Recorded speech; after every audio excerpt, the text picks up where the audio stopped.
Jadi larutan itu terbentuk dari zat terlarut dan pelarut. Kemudian jumlah pelarut itu harus selalu lebih banyak daripada jumlah zat terlarut. Kemudian bagaimana dengan sifat larutan? Larutan itu bersifat dua ini, ada volatil dan ada non volatil. Ya, larutan bersifat volatil dan non volatil. Apa itu volatil dan apa itu non volatil? Mungkin ada yang tahu? Volatil dan non volatil.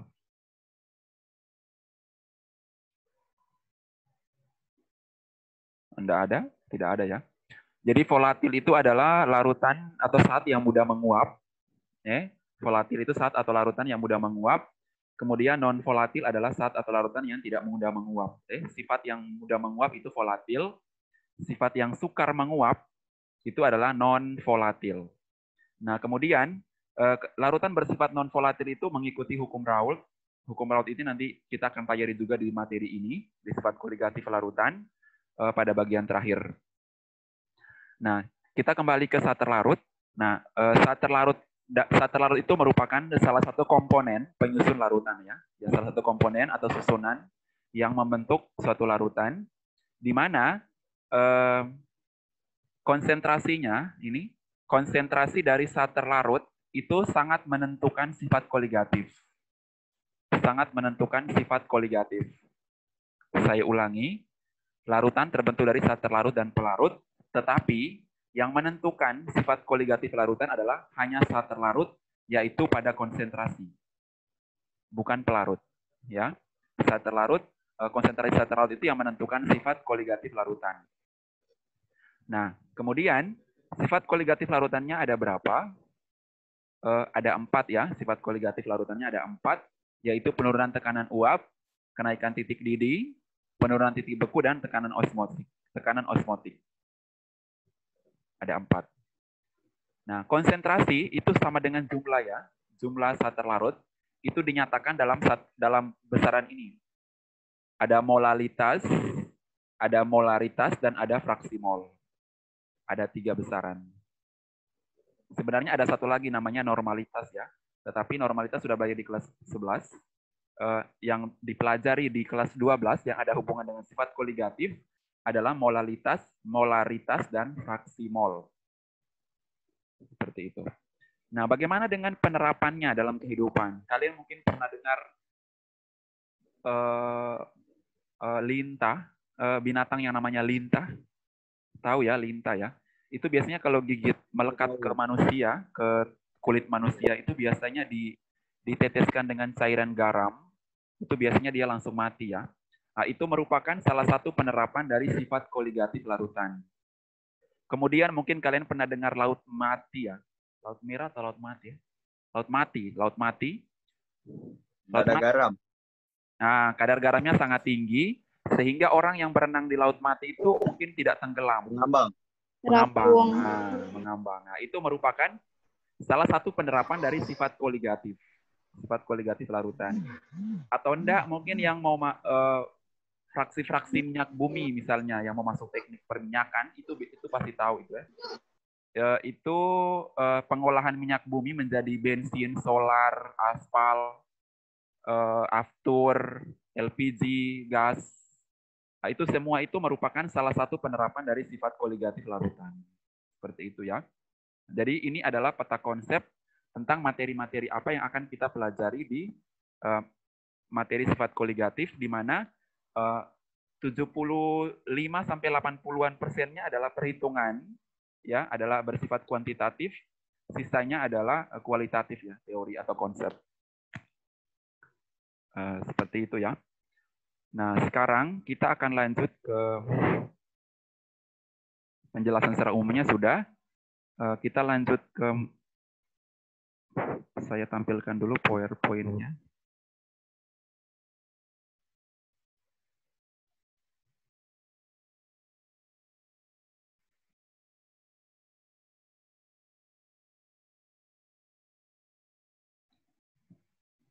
Baik.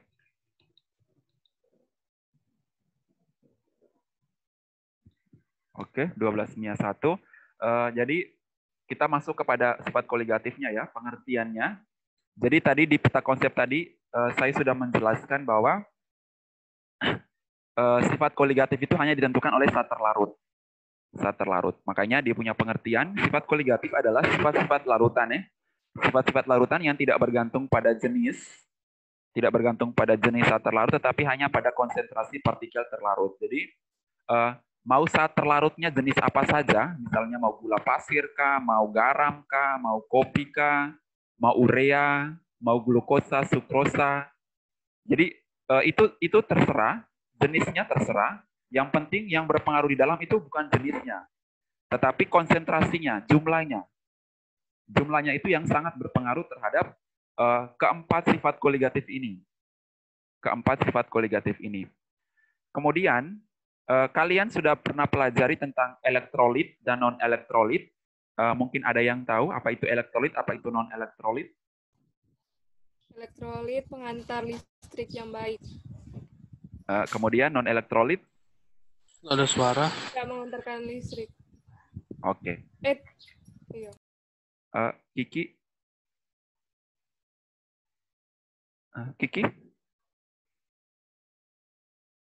Kiki, halo Kiki. Jaringan sepana Ki.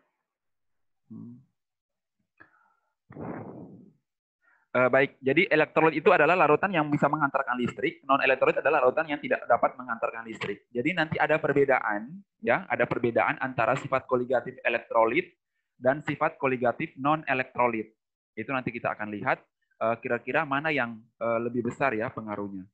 Ketika larutan elektrolit itu jumlahnya sama antara non-elektrolit dan elektrolit, mana yang lebih besar pengaruhnya atau hasilnya itu perhitungannya mana yang lebih banyak atau lebih besar ya antara non-elektrolit dan elektrolit, itu ada perbedaan. Seperti itu. Nah, sifat koligatifnya ada 4, ini sudah tadi, tekanan uap, penurunan titik beku, kenaikan titik didih, dan tekanan osmotik. Cairan infus ya, cairan infus yang dipasang pada pasien itu juga adalah salah satu penerapan dari sifat koligatif larutan ya. Selain yang tadi, dan masih banyak lagi, pembuatan es krim, kemudian masak air itu cepat mendidih, kemudian biasanya kalau orang masak sayur, kalau ditaruh garam itu biasanya dia cepat mendidih kan. Nah, itu juga merupakan sebenarnya hal sederhana seperti itu, merupakan salah satu sifat koligatif, penerapan dari sifat koligatif larutan.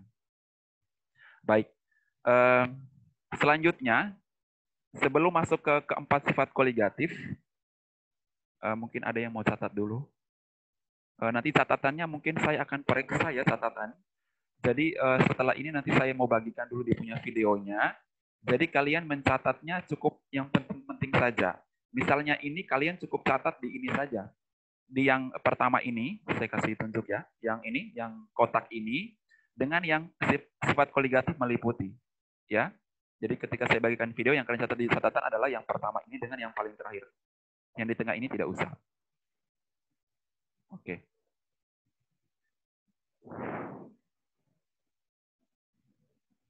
Jadi saya ganti-ganti ya, sorry, saya ganti-ganti dia punya ini.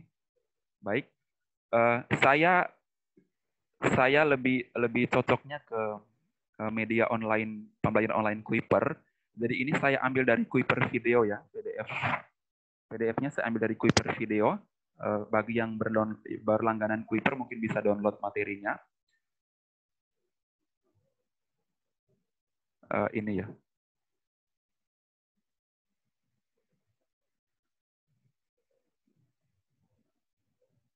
Oke, semoga bisa lihat tulisannya sudah diperbesar.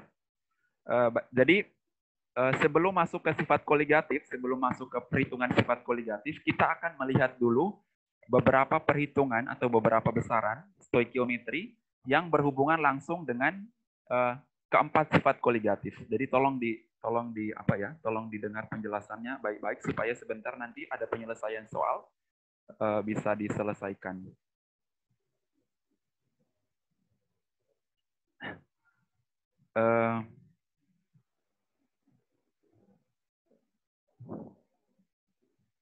Ada 4 ya, tadi saya sudah singgung, ada 4 besaran ada dalam stoikiometri larutan ya. Konsentrasi zat itu dinyatakan dalam 4 besaran berikut.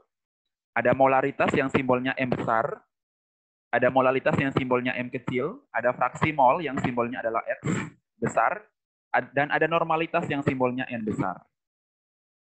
Ya, tetapi nanti kita akan belajar hanya nomor 1 sampai nomor 3 ya.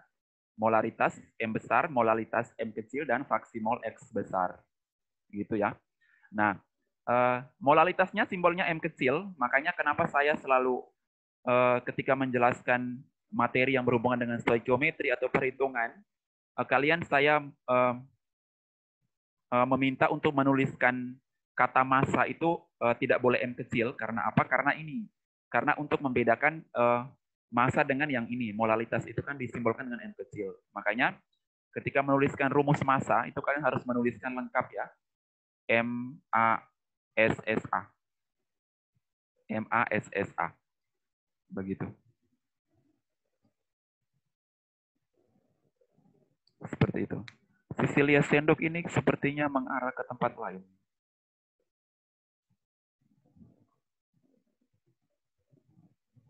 Baik, yang pertama kita lihat tentang molaritas. Molaritas simbolnya adalah M besar ya. Simbolnya adalah M besar.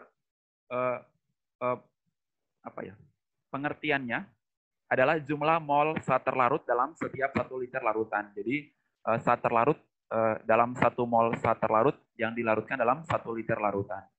Nah, dari pengertian ini kita bisa formulasikannya dalam bentuk rumus. M sama dengan N per V ya. Ini sudah dapat di kelas 11. Tentang pH-pH itu kan sudah ada perhitungan ini.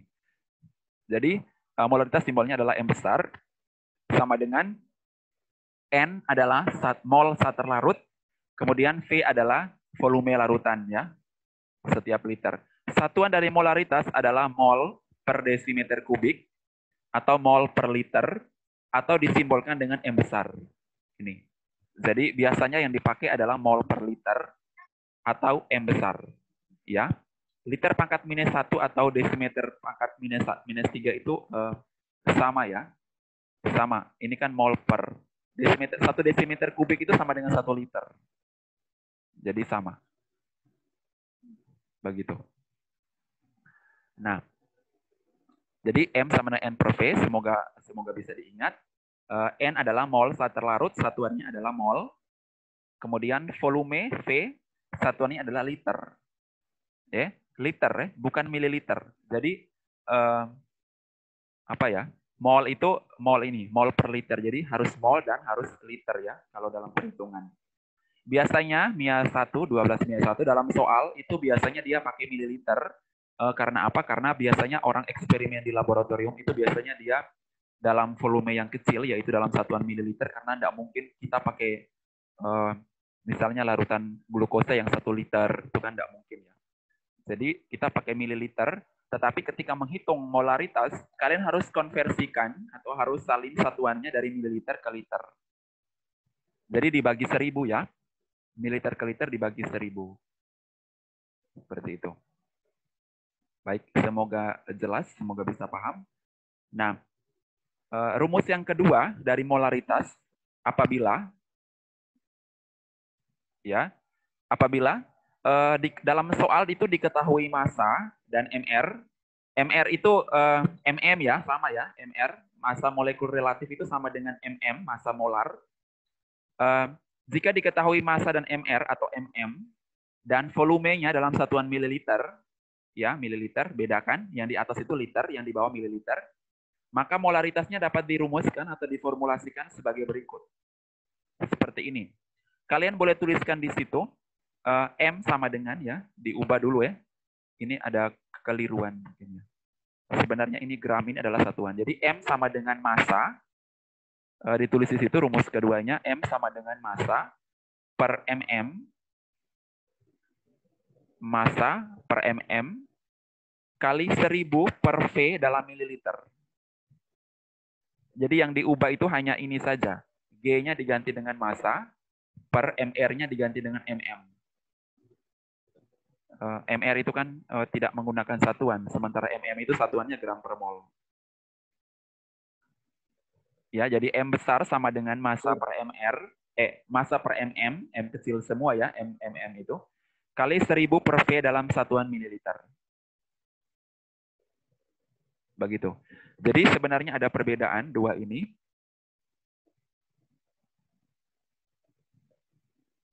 Ada perbedaan ya. Jadi yang pertama tadi, apabila sudah diketahui jumlah mol, apabila di soal sudah diketahui jumlah mol dan V dalam liter, maka kita menggunakan rumus yang pertama N per V. Tetapi apabila dalam soal belum diketahui jumlah mol, masih dalam bentuk massa dan mm, kemudian volumenya dalam mililiter, maka kita menggunakan rumus yang ini. Tinggal dimasukkan saja nilainya ke rumus ini. Hasilnya sama. Begitu. Oke. Ada pertanyaan dulu sebelum ke latihan soal, sebelum ke contoh soal? Sir, Ya, silakan Anastasia. berarti kalau yang di bawah ini DP volume nggak mau konversikan toh? Yang mana? Yang rumus kedua? Dia tetap mililiter toh? Iya. Yang Kalau yang kedua, rumus kalau yang rumus kedua kalau yang pertama dari harus mililiter. mililiter dibagi 1000 bawakan ke liter. Itu yang rumus pertama. Rumus pertama, iya. Oh iya iya. Oke. Sekali lagi ya, kalau rumus kedua, kalau soalnya dalam bentuk mililiter, kemudian dalam massa dan mr, maka tidak perlu konversikan mililiternya ke liter. Tetapi angkanya langsung dimasukkan ke rumus ini. Gitu. Jelas ya? 12/1? Jelas ya? Saya minta kalau yang berbicara tolong suaranya diperbesar, didekatkan kepada inilah, yang alat ini, yang pengeras ini. Supaya nanti ketika videonya bisa kedengaran suaranya.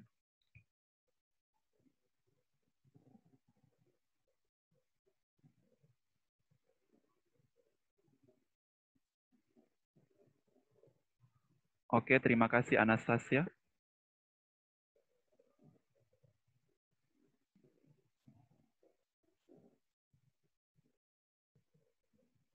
Baik, kita lanjut ke contoh soal ya. Contoh soal di bagian bawahnya, semoga tulisannya bisa kelihatan. Ada dua contoh soal yang menggunakan dua rumus itu. Baik, contoh soal yang pertama, 0,1 mol zat non-elektrolit dilarutkan dalam air hingga volume 100 ml. Berapakah molaritas larutan tersebut? Gitu ya. Jadi analisisnya adalah, di sini sudah ada penjelasan dari Kuiper itu. Penjelasannya adalah 0,1 mol, dia sudah diketahui dalam mol, 0,1 mol, tetapi volumenya masih dalam 100 ml. Ini molnya sudah ada, volumenya sudah ada, jadi kita menggunakan rumus yang pertama, yaitu M sama dengan N per V. Tetapi ingat bahwa kalau misalnya N-nya dalam mol, maka V-nya harus dalam liter. Harus dalam liter, sehingga pada soal 100 ml itu harus dikonversikan ke liter.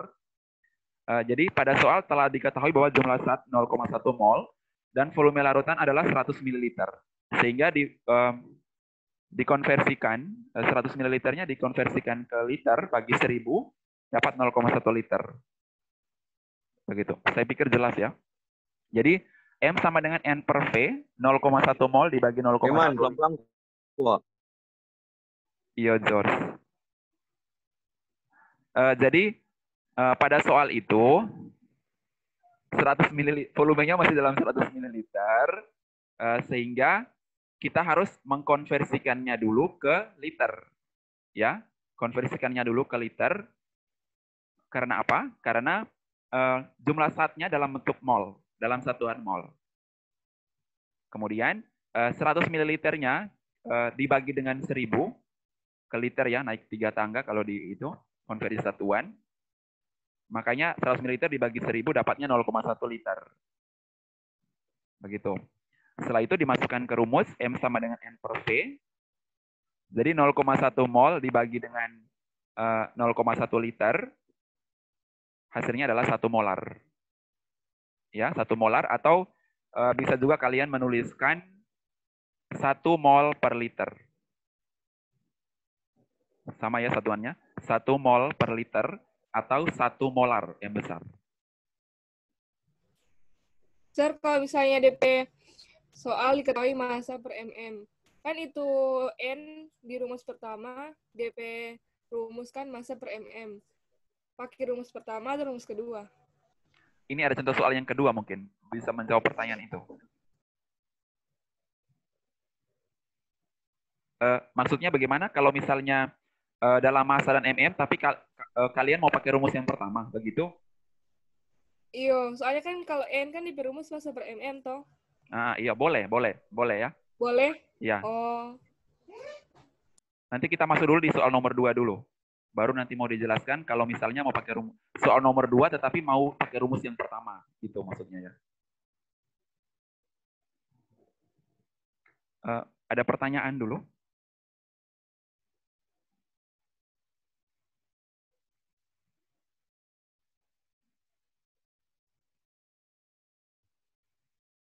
Lanjut.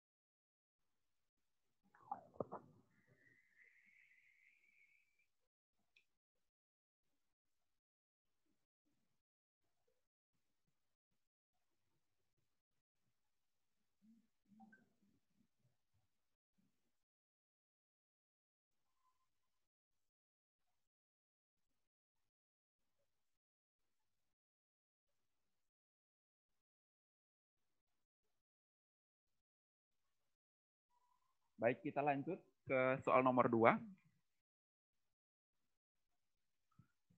Berapakah molaritas larutan jika 3,42 gram sukrosa? Sukrosa ini merupakan zat terlarut yang bersifat non-elektrolit. Dengan MR sama dengan 342, dilarutkan dalam air hingga volumenya 500 ml. Volumenya 500 ml ya. Nah, di sini analisisnya adalah diketahui massa 3,42 gram, kemudian diketahui MR sebesar 342, sudah ada di soal, jadi tidak perlu hitung lagi MR-nya. Kemudian volumenya 500 ml, masih dalam satuan mililiter. Nah, kalau soalnya seperti ini, maka kita menggunakan rumus yang kedua.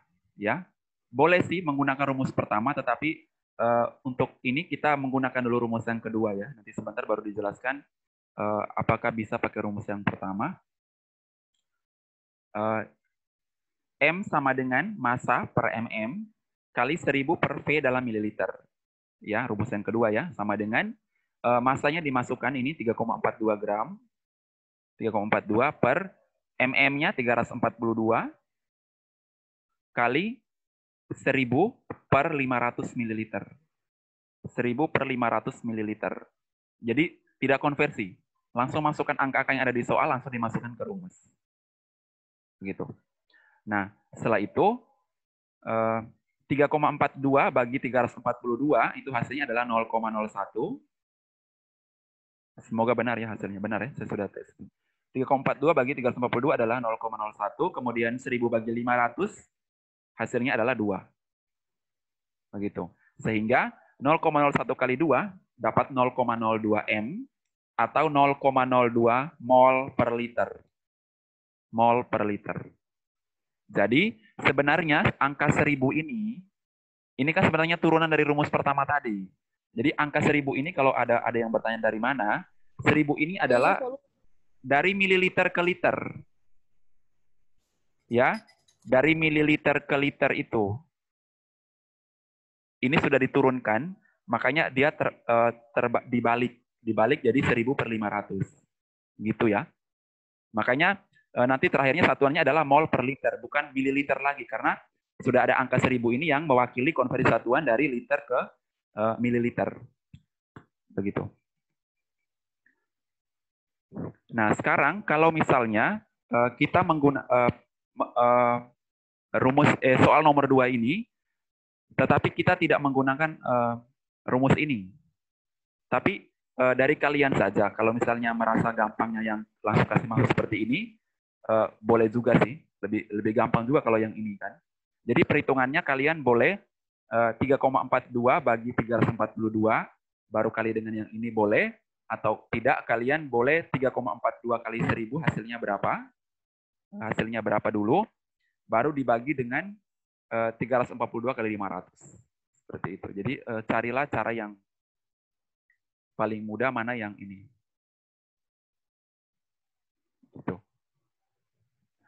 Nah, sekarang saya mau menjelaskan dulu yang kalau kita menggunakan rumus yang soal nomor 2, tapi kita menggunakan rumus yang pertama ya. Menggunakan rumus yang pertama.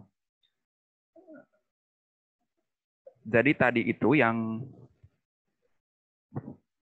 M sama dengan N, ya, M sama dengan N per V ya. M sama dengan N per V. Tetapi apabila dia dalam mililiter, maka kita akan menurunkannya seperti ini ya.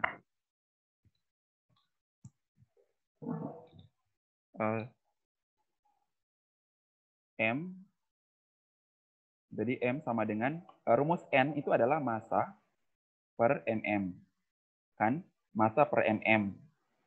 Kemudian per V.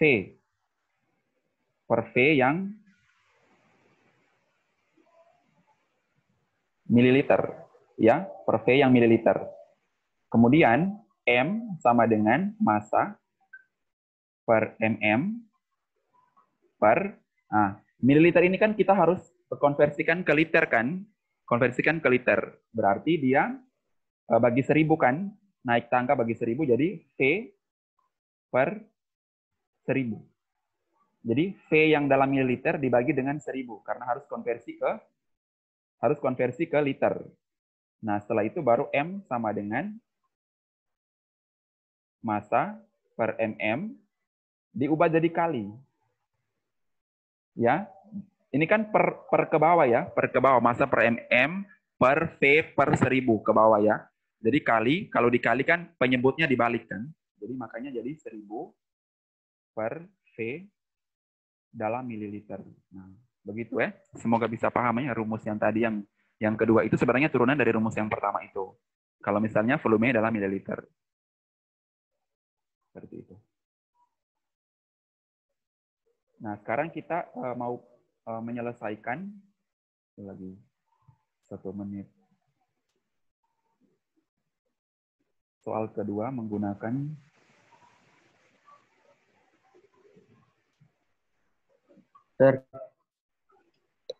ya, silakan yang mau bertanya dulu. Berarti itu tadi yang G per MR tadi sama yang massa per mm dong? Iya, yang sudah di soal kedua tadi. Iya. Karena kan dari pertama kan saya sudah suruh ganti tadi. Sudah suruh ganti, G diganti dengan massa, kemudian MR diganti dengan mm. Begitu, karena G itu gram kan. Sebenarnya itu bukan simbol, tapi itu satuan dari massa. Jadi yang dituliskan di rumusnya itu bukan G-nya, tapi massanya. Gitu. Boleh, Triatmojo? Boleh, Sir. Oke.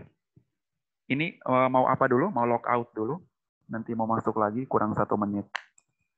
Nanti mau dijelaskan lagi pakai rumus ya soal nomor 2 tapi menggunakan